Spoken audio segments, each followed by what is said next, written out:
Uli dotiki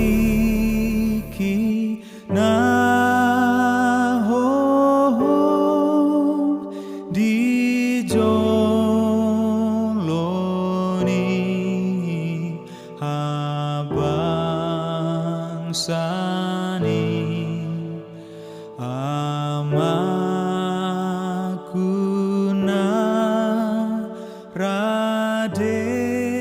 Selamat pagi Bapak Ibu Saudara-saudara yang terkasih dalam Kristus Yesus.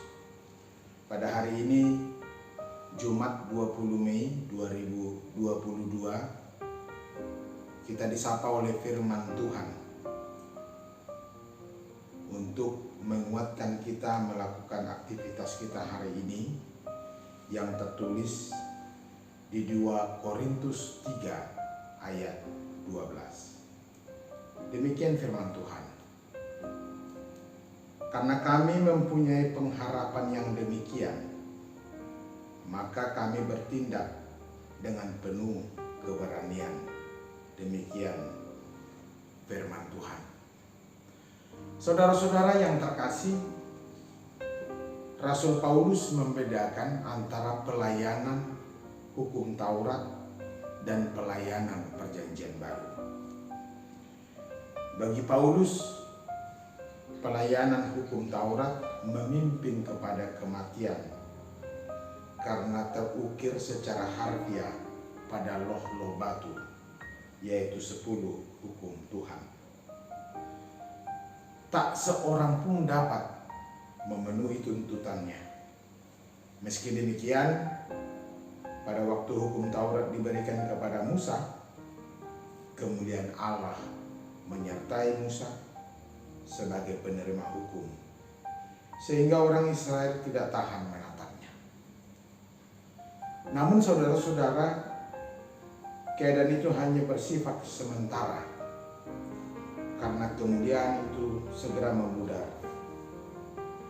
Yang pudar saja sudah mulia, terlebih lagi kemuliaan dari pelayanan Perjanjian Baru oleh Roh pasti jauh lebih mulia, karena memimpin pada kehidupan, pembenaran, dan kemuliaan yang akan datang.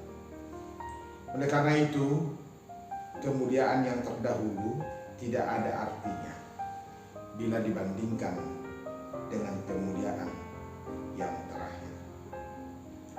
Saudara-saudara yang terkasih dalam Kristus Yesus, ini memberikan pengharapan kepada Paulus untuk terus berdiri teguh dalam kebenaran, serta berterus terang dan berani dalam memberitakan Injil kepada semua orang yang belum percaya. Ini dia lakukan karena rahasia Injil telah disingkapkan oleh Kristus. Tidak seperti pelayanan Perjanjian Lama yang tidak mampu menyingkapkan selubung yang masih menutupi hati orang Israel. Ini terjadi karena mereka masih terus menolak Injil, sehingga mereka tidak dapat mengenal kebenaran dan mengalami kemuliaan Allah.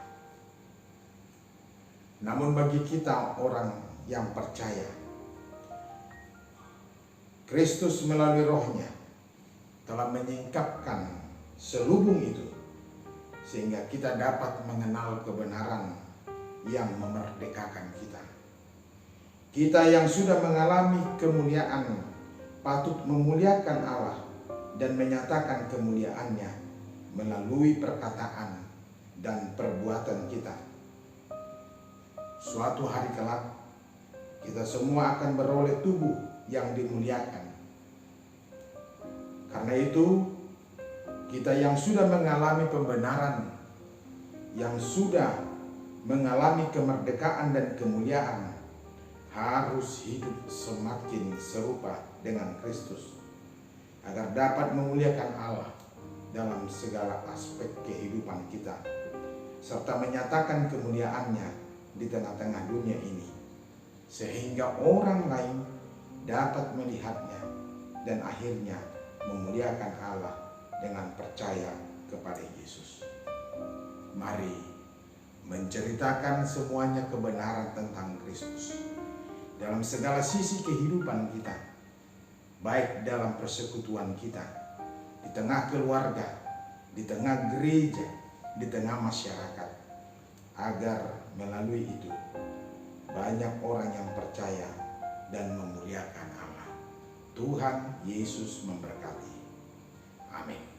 Harape masa di ngolumon, Tuhan menjaga ho. Holong nado mangon di honho, Tuhan menjaga.